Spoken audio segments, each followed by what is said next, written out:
बिस्मिल्लाहिर्रहमानिर्रहीम। अस्सलाम वालेकुम नाज़रीन। अच्छा, हम जो वीडियोस बनाएंगे मोस्टली लोग उससे इत्तेफाक नहीं करते क्योंकि हम एनालिसिस दे रहे होते हैं।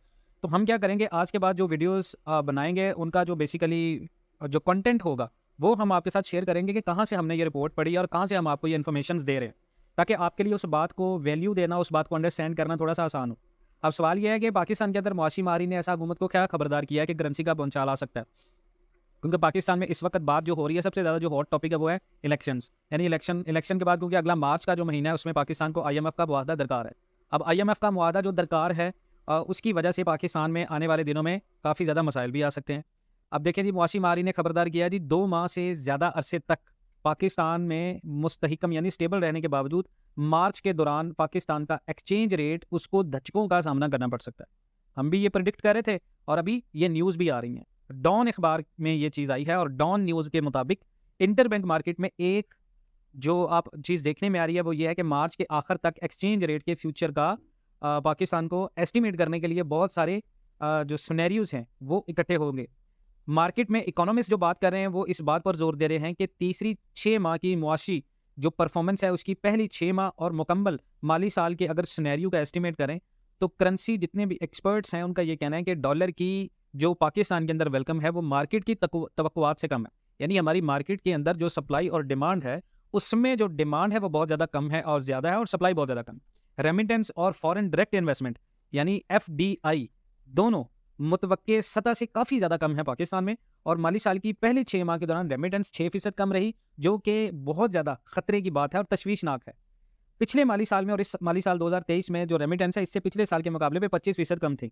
अब जिसके नतीजे में $4 अरब का पाकिस्तान को नुकसान हुआ है, और एक तरह से ये भी हमारा नुकसान है। और ये जो साल चल रहा है इसमें रेमिटेंस पिछले साल से भी कम है। आलमी बैंक ने दिसंबर में आखिर में जारी करदा अपनी एक रिपोर्ट में माली साल 2024 के लिए पाकिस्तान की कुल रेमिटेंस $22 अरब होने की पेशन गोई की थी। स्टेट बैंक ऑफ पाकिस्तान के गवर्नर जमीर अहमद ने भी हाल ही में ये चीज़ का जिक्र किया है कि रेमिटेंस में जो मंथली बेस पर इजाफा है वो होना शुरू हो चुका है। मार्केट में मैदान पर मौजूद माहरीन के दरमियान इस बात पर भी काफ़ी ज़्यादा इत्तफाक राय पाया जा रहा है कि आम इंतखाबात की वजह से मौजूदा जो मुद्दत है उसमें जो रकम है पाकिस्तान में बाहर आने से कम हो गई है, जिससे जो साल चल रहा है इसके बकिया हिस्से में मजमूई आमदन पाकिस्तान की जितने भी रेवेन्यू सोर्सेज हैं डॉलर्स के वो कम होंगे। हमें खसूसी सरमायाकारी सहूलत कौंसल से बहुत ज़्यादा उम्मीदें हैं पाकिस्तान को, लेकिन जो साल चल रहा है इसके दौरान पाकिस्तान में रकूम की आमद का कोई इम्कान नहीं है, क्योंकि जो SIFC कमेटी हमने बनाई है उसका आइंदा से 3 से 5 साल में $100 अरब की सरमायाकारी का गोल है।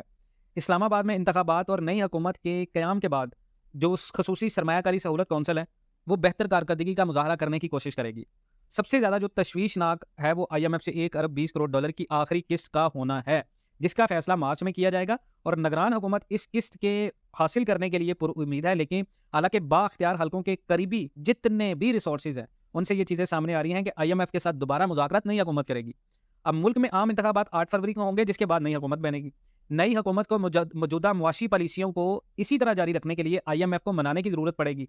तमाम सियासी जमातें आवाम के लिए मुख्तलिफ मुआशी फ़वाइद का ऐलान कर रही हैं। कोई कह रहा है हम 300 यूनिट बिजली का फ्री देंगे, कोई कह रहा है जी हम पाकिस्तान के अंदर गैस को फ्री कर देंगे। लेकिन लोगों को इस वक्त जो मौजूदा बुनियादी मसाइल हैं, मसलन बिजली की बढ़ती हुई कीमतें, और इसके पेश नज़र ये कि नाकाबिले फ़हम ये चीज़ ऐसी मालूम होती है जो पूरी नहीं हो सकती। निगरान हुकूमत ने IMF की शराइत पूरी करने के लिए बिजली और गैस की कीमतों में इजाफा किया है। अब जो पुरानी हुकूमतें हैं, जो सियासी बयानिए हैं, वो ये कह रहे हैं कि हम बिजली फ्री कर देंगे। IMF ऐसी जितने भी सजेशंस हैं इनको कैसे कबूल करेगा? ये सजेशंस IMF के साथ फ्यूचर के जितने भी रिलेशंस हैं उसमें बहुत ज़्यादा रुकावटें पैदा करेंगे पाकिस्तान के लिए। तो निगराने वज़ीर ख़ज़ाना बारहा कह चुके हैं कि पाकिस्तान को मुआशी तरक्की अपनी बरकरार रखने के लिए एक और बेल आउट पैकेज की ज़रूरत है। तो यहाँ पर सवाल ये है कि जो लोग ये समझ रहे हैं कि हम सिर्फ हवा में बातें करें, वो इस रिपोर्ट को पढ़ें, ताकि उन चीज़ों का आइडिया हो जो हम आप लोगों को बार बार बता रहे हैं कि भाई अभी बहुत बहुत बहुत लॉन्ग टर्म प्लानिंग्स पड़ी हैं इकोनॉमी के लिए। थोड़ा सा अकल को हाथ मारें और मार्केट में जो बंदा आपको इन्फॉर्मेशन सही दे रहा है उसको खुदारा पाकिस्तान का दुश्मन मत समझें, वो आपको क्लियरली चीज़ें बता रहा है। बाकी अल्लाह मालिक है। मजीद इस तरह की अपडेट्स के लिए जुड़े रहें पाकिस्तान एंड वर्ल्ड TV के साथ। इंशाल्लाह मिलते हैं नेक्स्ट वीडियोज़ में, तब तक के लिए अल्लाह हाफ़िज़।